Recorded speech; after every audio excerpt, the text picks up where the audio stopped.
అసలు రైతులు రోడ్డు ఎక్కాల్సిన పరిస్థితి ఎందుకు వచ్చింది? మీరు గన ఎరువులను అందించాల్సిన ఎరువులను అందించి ఉండింటే అసలు ఈ పరిస్థితే ఉండేది కాదు కదా. ఏ రైతు రోడ్డు ఎక్కే పరిస్థితే ఉండేది కాదు కదా.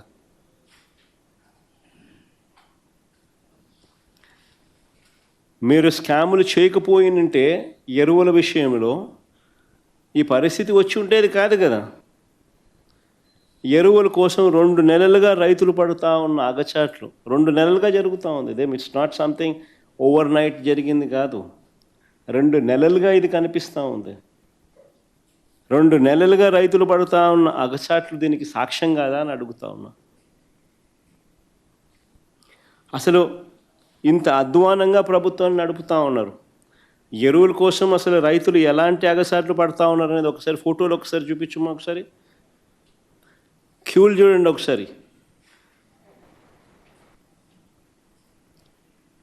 రైతులకు ఎరువులు దక్కక కృష్ణా జిల్లా ఘంటసాల మండలం లంకపల్లి పిఎస్సి వద్ద కానీ మునుబొమ్మ పార్వతీపురం మన్యంలో విజయనగరం ఎస్కోటలో ఎరువుల కోసం బారులు తీరిన రైతులు, రాజంలో ఎరువుల కోసం రైతులు కొట్లాట, అనకాపల్లి తుమ్మపాలలో రాత్రి సమయంలో ఎరువుల కోసం పాటలు, రాత్రి సమయంలో తూర్పుగోదావరి జిల్లా తాళ్ళపూడి మండలంలో పరిస్థితి అది, ఏలూరులో పరిస్థితి అది,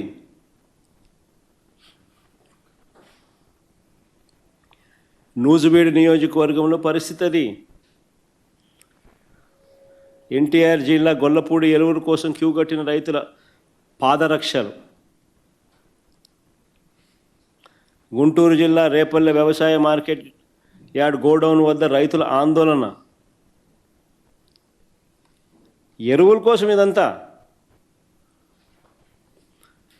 పామరు మండలంలో, ప్రకాశం జిల్లా పామరు మండలంలో,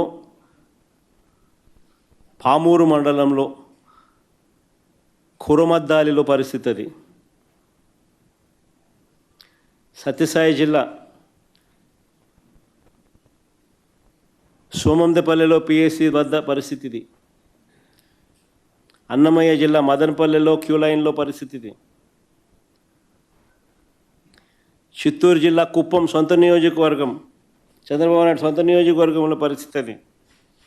ఏడన్నా దుంకి సావచ్చు చంద్రబాబు నాయుడు. కనీసం కుప్పంలో కూడా కనీసం రైతులు, కనీసం ఆయన సొంత కాన్స్టిట్యున్సీ రైతుల పరిస్థితి అట్లుందనంట. ఇది వ్యవసాయ శాఖ మంత్రి కాన్స్టిట్యున్సీ, శ్రీకాకుళం జిల్లా మంత్రి అచ్చెన్నాయుడు నియోజకవర్గం టెక్కలిలో పరిస్థితి అది. క్యూ లైన్లలో ఇద్దరు ఏదైనా బాయోగి ఏదైనా చూసుకొని దుంకుతే బెటరు. నేను ఒకటే అడుగుతా ఉన్నా మిమ్మల్ని అందరినీ కూడా, అసలు మీ ద్వారా ప్రజలందరినీ కూడా ఆలోచన చేయమని అడుగుతా ఉన్నది ఒకటే. వైఎస్ఆర్సిపి పాలనలో, అంటే మా పాలనలో గతంలో జరిగిన మా పాలనలో వైఎస్ఆర్సిపి పాలనలో 5 ఏళ్లలో ఎప్పుడైనా ఎక్కడైనా రైతులు ఇలా ఎరువుల కోసం రోడ్డు ఎక్కడం ఎక్కడైనా చూశారా అని అడుగుతా ఉన్నా. Simple question. వైఎస్ఆర్సిపి 5 ఏళ్ల పాలనలో ఎప్పుడైనా ఎక్కడైనా ఇలా రైతులు ఎరువుల కోసం అగచాట్లు పడడం, రోడ్డు ఎక్కడం ఎక్కడైనా ఎప్పుడైనా చూశారా అని అడుగుతా ఉన్నా. మరి ఎందుకు జరగలేదు? వైఎస్ఆర్సిపి ప్రభుత్వ హయాంలో ఎందుకు జరగలేదు? ఎందుకు చంద్రబాబు నాయుడు గారి హయాంలో మాత్రమే ఎందుకు జరుగుతూ ఉన్నాయి? అదే ముఖ్యమంత్రి పదవే కదా. అప్పుడు జగన్ ఉన్నాడు, ఇప్పుడు చంద్రబాబు ఉన్నాడు. అదే ముఖ్యమంత్రి పదవే. అదే అధికారులే. అప్పుడున్న అధికారులే, ఇప్పుడు కూడా అధికారులే, అదే అధికారులే. మరి ఎందుకు పరిస్థితి? ఇప్పుడు ఎందుకు ఆ పరిస్థితి ఉంది, అప్పుడు ఎందుకు ఆ పరిస్థితి లేదు? కారణం జగన్ అనే వ్యక్తికి రైతుల మీద రైతులకు కష్టాలు రాకూడదు ఉండకూడదు అని తాపత్రయం ఉండేది. తాపత్రయం ఉండి రైతులకు మంచి చేయాలి, రైతులకు మంచి జరగాలి అనే ఆలోచనలో ఉంటే ఇలాంటి పరిస్థితులు ఉండవు. అది తేడా. ఇక్కడ పరిస్థితి ఎందుకనంటే దీంట్లో కూడా స్కాములు చేసి దీంట్లో కూడా డబ్బెత్తాలన్న ఆలోచన చేస్తూ ఉన్నారు కాబట్టి పరిస్థితి ఇది. ఇంత దిక్కుమాలిన పరిస్థితి నిజంగా రాష్ట్రంలో ఉంది అని అంటే చంద్రబాబు నాయుడు సిగ్గుతో తలంచుకోవాలి. అడుగుతా ఉన్నాను, సీజన్ రాగానే రాష్ట్రంలో ఎంత విస్తీర్ణంలో పంటలు సాగు చేస్తూ ఉన్నారు అని ఎవరైనా లెక్కలు కడతారు కదా.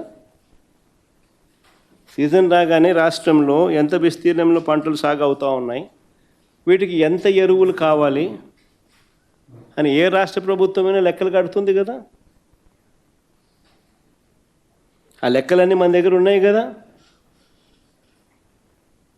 మరి అటువంటి అప్పుడు ఎరువులు అందని పరిస్థితి ఎందుకు వస్తుంది?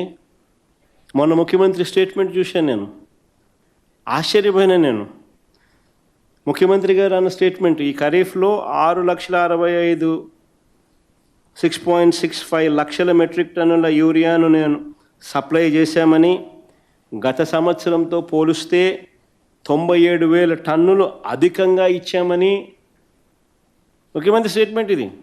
ఈ ఖరీఫ్లో 6.65 లక్షల మెట్రిక్ టన్నుల యూరియాను సప్లై చేశామని, గత సంవత్సరంతో పోలిస్తే 97,000 టన్నులు అధికంగా ఇచ్చామని చంద్రబాబు గారు మొన్ననే ప్రెస్ మీట్లో చెప్పారు.